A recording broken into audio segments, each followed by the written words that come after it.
မင်္ဂလာရှိသောညနေခင်းလေးပါရှင်အကြိုက်တူလိုက်ယူမယ်ဆိုရင်မေပြို online betting service ကနေကြိုဆိုလိုက်ပါတယ်ရှင်ဒီနေ့က Friday လည်းဖြစ်တယ်ပြီးတော့ပွဲစဉ်တွေလည်းအများကြီးရှိပါတယ်ရှင်အဲ့ဒီထဲကမှ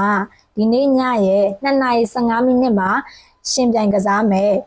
တူလောနဲ့မိုနာကိုတို့ရဲ့ပွဲစဉ်လေးကိုမေပြိုကသုံးသပ်ပေးသွားမှာပဲဖြစ်ပါတယ်ရှင်အိမ်ကွင်းဖြစ်တဲ့တူလောကမိုနာကိုပေးထားတဲ့ကြေးကဆိုလို့ရှိရင်တရေပြား90ရှုံး9ပေါင်းကြေးက3လုံးပြား60နိုင်လို့ပေးထားတယ်ပေါ့နော်အိမ်ကွင်းဖြစ်တဲ့တူလောကဆိုလို့ရှိရင်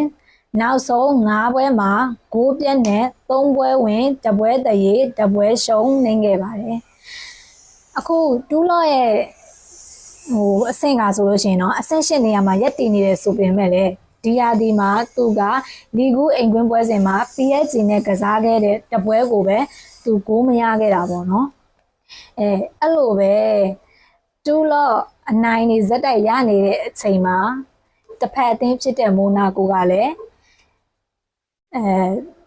နောက်ဆုံးကစားခဲ့တဲ့9ပွဲမှာတပွဲတရေတပွဲရှုံး3ပွဲဆက်9ပြက်နဲ့အနိုင်ရနေခဲ့တာကိုမပြောတွေ့ရတယ်ပေါ့နော်အဲ့တော့မိုနာကိုနောက်ဆုံးတွေ့ခဲ့တဲ့နောက်ဆုံးကစားခဲ့တဲ့ချန်ပီယံလိအိမ်ကွင်းမှာဆိုလို့ရှိရင်ဘင်ဖီကာနဲ့သူတွေ့ဆုံခဲ့တဲ့တပွဲပဲဂိုးမရခဲ့တာတောက်လျှောက်လိုက်ကြည့်လိုက်မယ်ဆိုရင်မိုနာကိုက6ပွဲဇက်တိုက်ဘယ်လိုပြောရမလဲ3ဂိုးအထက်မှာပဲသူတို့အနိုင်ရခဲ့တာပေါ့နော်ဒါကြောင့်တူလော့ရဲ့အဆင့်က8မိုနာကိုရဲ့အဆင့်က4ဆိုပေမဲ့သူတို့နှစ်ခုရဲ့ရလက်တွေကလည်း